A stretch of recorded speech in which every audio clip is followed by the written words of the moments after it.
move on to our next game. Yeah, spot the biases. So for this game naman, we'll be going to show you pictures that you will need to explain and sasabihin nyo kung ano yung stereotypes or kung anong nakakita nyo mali sa picture. So, mostly yung mga pinapakita dito is language barriers, culture, and all that. Basically, sa topic namin, which is culture diversity and global engagement. So, ang point basis dito is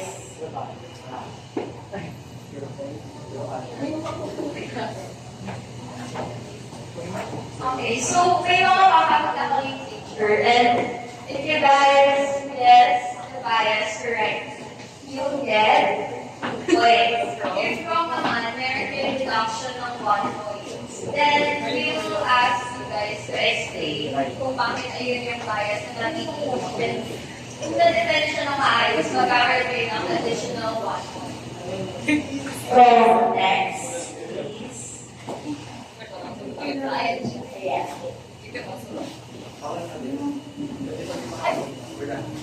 Again, for this game, mag-erase ko yun naman. Ito yung game na sasabihin nyo kung ano yung group name nyo, group number rather.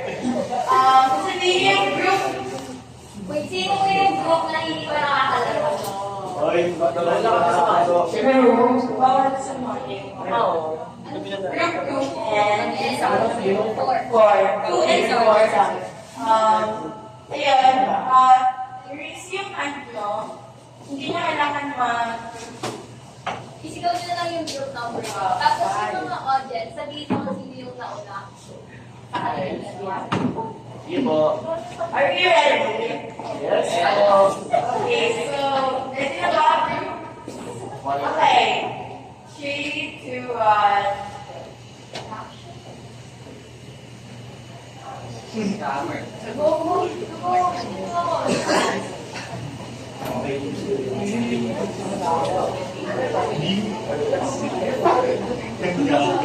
Fifteen seconds. Group.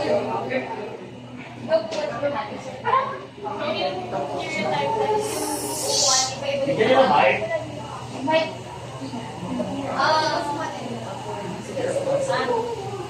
Pinapansin ko is yung, di ba, nasa room sila, pero sila ng bukas.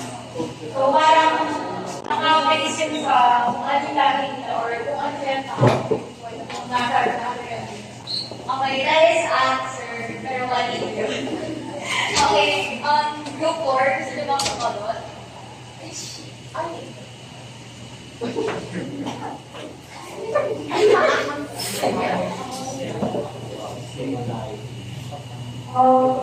Gender bias. Kasi, dahil mga burgers nila, magulala.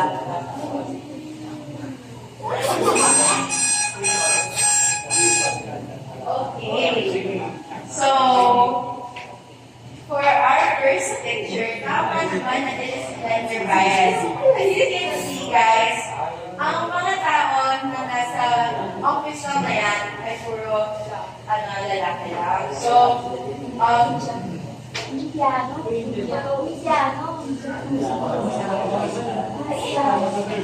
Yes, camera. So, wala mo na ako ng tamang sagot. Pero let me explain something. Let me explain something.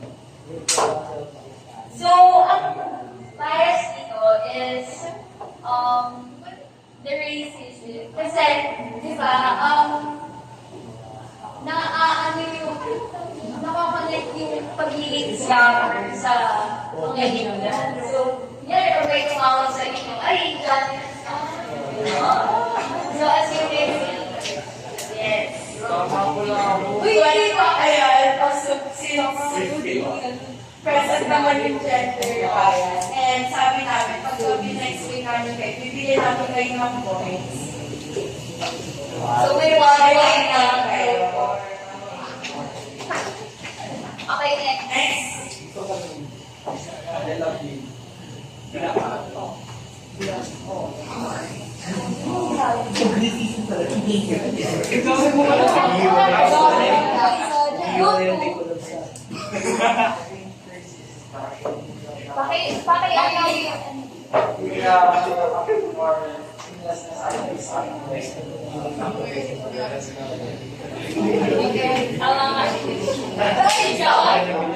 Since nawala yung correct answer with the correct explanation, so makakuha sila ng 2 points plus 1 point.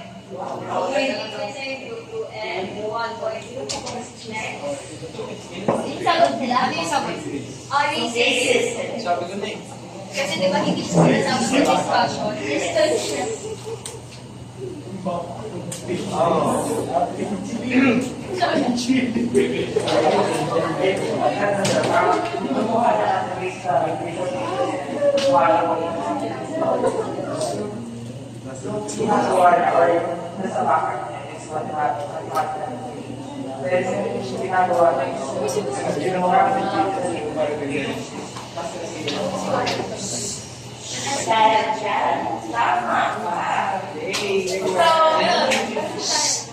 Tama ang explanation mo, and basta, ayun nga, sa conservative, the Asians are good in math. So, Totoo ba ka? Asians are Chinese. yun lang. Pakisigaw mo si group number 2. Score! Bakit sumali ka? Wow! Pwede ba? Kasi may ilalagay yung nasa sabi ng kapan. Sa ilalagay yung nakapig ko kahit ulit. And may makakasabi sa lahat. Okay.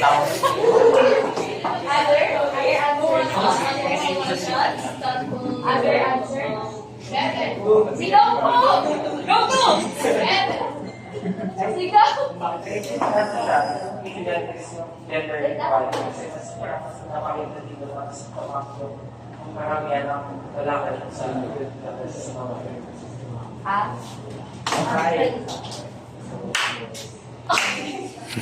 Okay, since parehas na yung tama, nasagot naman nila yung tanong, kaya 2 points pupunta sa inyo, and the thoughtful explanation is there. So, 2 points plus 1 point, 7 and 3.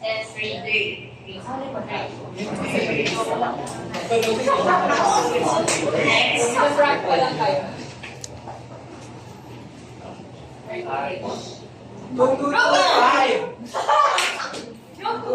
Sino na? 2. Ulit, mali. Pataas ay dapat ay walang card. Walang card. Go! 1, 2, 3. Go!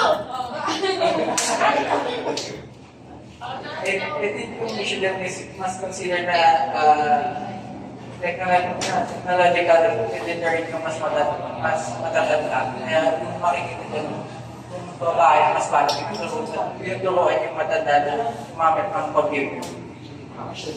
In specific terms, unspecific terms. HAC.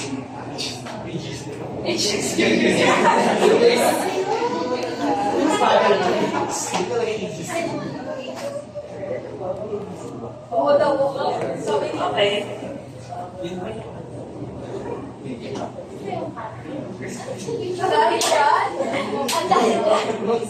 Okay, so tama naman na ang nakikita dito is English din kasi yung matanda, as you can see, hindi siya masyadong techy.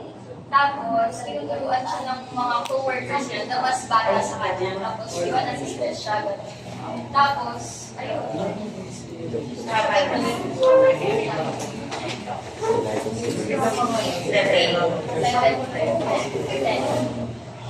Ten points. So, ayan, group 2 is leading with 10 points, and for our group 4, 3 points. Pwede pa kayong humabot guys, sobrang dami. Next!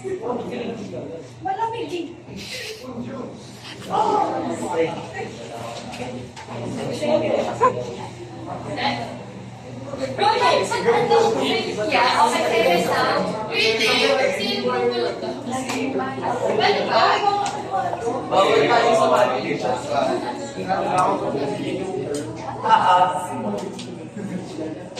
Sige, sige.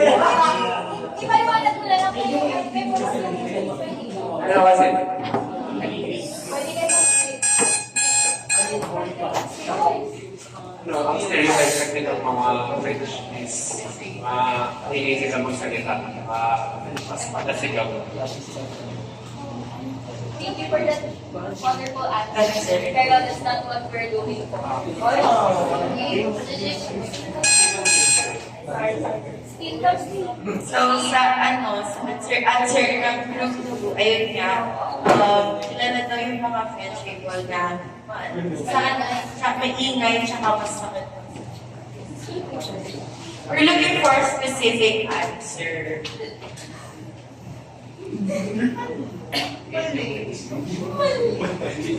Hindi na siya, malapit na siya, guys. magsisilip na kayo. Check nyo na lang sa akin. PM naman. All a friend. 10, 9,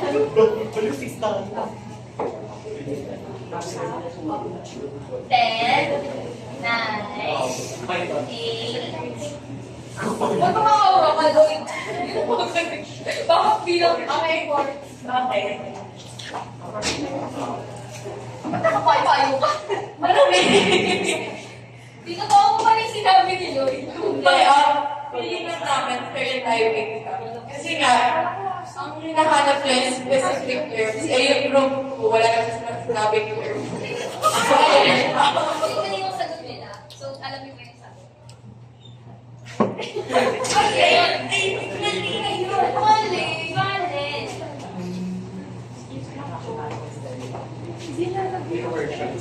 Social class ko. Okay. So, ayun, since wala tayong masagot, ang sagot dyan is, wala yung sagot sa group ko, but ang term dyan is French people are rude daw. Yun ang stereotype. So, ayun, since may mga full selection naman kayo, you get 1 point for it. So, 11 and 3. Pwede pa kayo humabong madami kayo. Ayan. Kung nakikinig kayo sa mga topics natin, this will easy.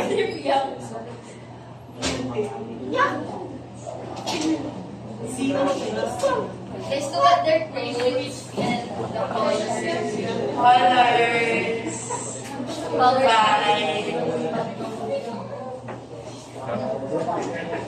Guys, 5 seconds.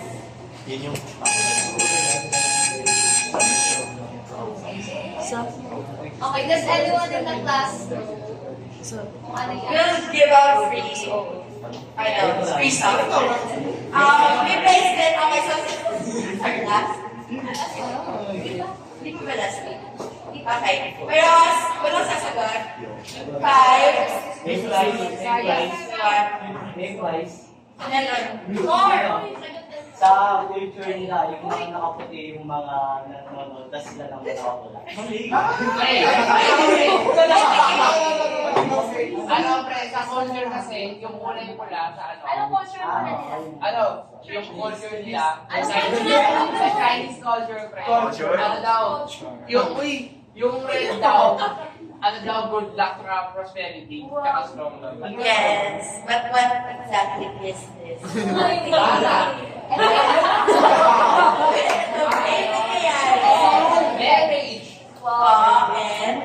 Ayun, pag pinasal kayo, tapos kain mo na kayo, lalaki ka din.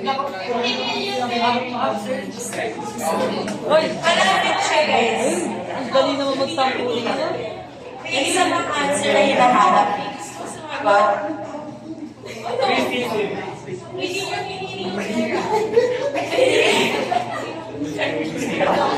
Ayun nga. Yun nga yung point. Hindi na pinili yung pera kasi hindi na kailangan mamili. Hindi na kailangan mamili. Okay, guys. Wait, now, see. Sino ba ako na? Ayun, kagaya ng sabi namin namin na last time na since manas ng Chinese and in Chinese culture, accepted yung ganong marriage na Chinese na Chinese. Tama ka dyan, Carla. As you can see, guys, hindi nila kailangan mamili ng partner or ng money kasi pareha silang Chinese. And in Chinese culture, they prefer to marry those na nasa same, same race, gano'n. And it's not just about security, it's not just about the money, but also culture preservation na ang tingin nila sa kaunin nila is yung kung paano nila binuview yung sarili nila, they share the same, overall, they share the same culture, values, and yun ang iingatan ng Chinese culture natin. So, may praise ka dyan, Carla.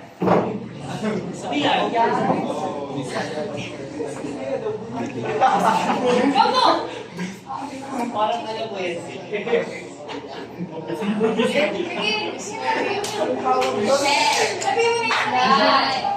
Mga Bisaya kasi nakaranas ng Tagalog na alam mo na culture. Kaya excited sila na hindi na masabi na basta yun, di ba? Yung mga culture na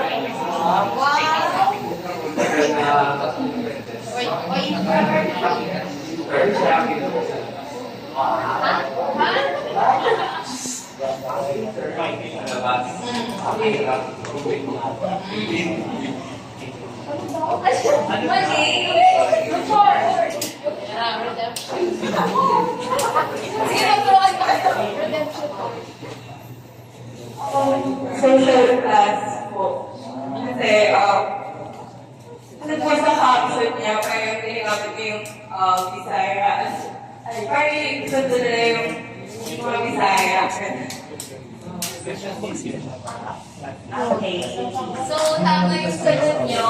Therefore, get points. Yay! 6-11.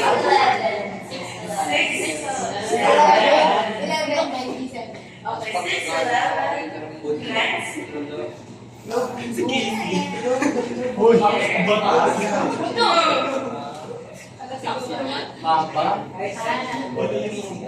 Naisip pa rin ka kasi okay na labas na natin sa mga kasali. Kapag namin yung friends na if you didn't see it bias in this racism kasi we consider as siyempre as added yung mga African American speaking sa mundo. May sagot pa kayo. Sige, sagot mo. Ano sagot? Question. Ano po? Pero bias po. Kasi, sa basketball po, pero like, note siya, para sa mga lalaki lang, tapos yung tennis is for girls. Pwede ka. Okay. May tama ka.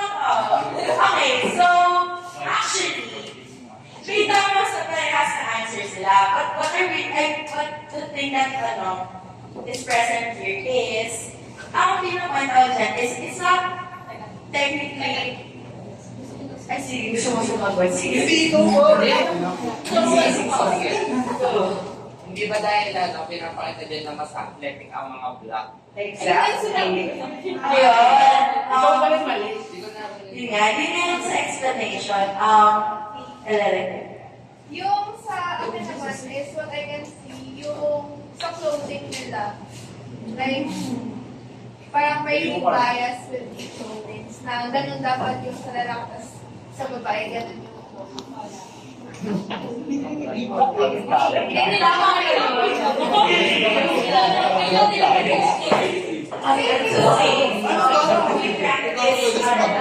practice proposing communication. So, you learn from each other kasi. Okay, actually, you never right. This is not technically racism, but more of a stereotype in the sense na mas kinalakay yung mga black people for the athletics. And since you guys got thoughtful explanation, you guys get 12. And tama din na it could also be gender bias kasi nga sa basketball, mas pinakahalagahan nila yung NBA kasi sa WNBA. And with the recent promotion ngayon na the players do not get paid at all for WNBA. So, just as things. Tapos ayun nga, sa tennis, mas ano siya for women. So, you guys also get a point. And, that's it. Nice. Okay.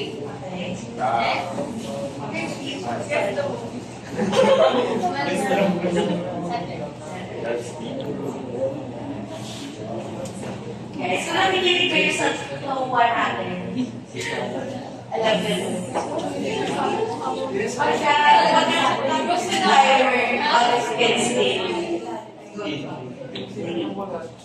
I think the answer is social class because most of the people that live under the road or mainly on the road below is prone to flood, so it means that they are the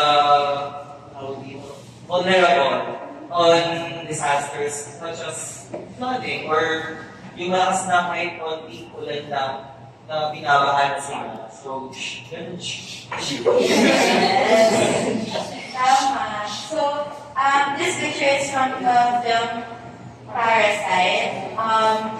It's an award-winning film, not just for its creative presentation, but also for the meaning. Ayun nga, with yung social class, yung diversion ng social class na ang story nito is nasa ilalim sila, na sila yung mas mababahatin.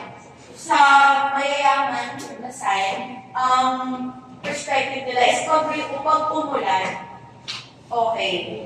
Pero hindi nila naisip na pag umulan, ganito yung nangyayari sa ibang lugar. And sana ganun din yung maging perspective natin na huwag tayong maging close natin na pag umulan, ay walang pasok. Kasi alam naman natin kung gaano kalala yung issue ng flood control sa Pilipinas. And hindi pa siya nasusolusyonan. So, totoo na mangyayari sa iba. And let's consider that too. So, with social class, tama kayo, you get 15 points. Kailan ka mag-next? Hey guys, meron ba kayong mga thoughts? Wala. Okay. So, ayun. At dahil dyan, ito ang score nyo. For group 2, we have 15 points. And for group 4, we have 7. And nagkaroon ng attention kay Carla. So,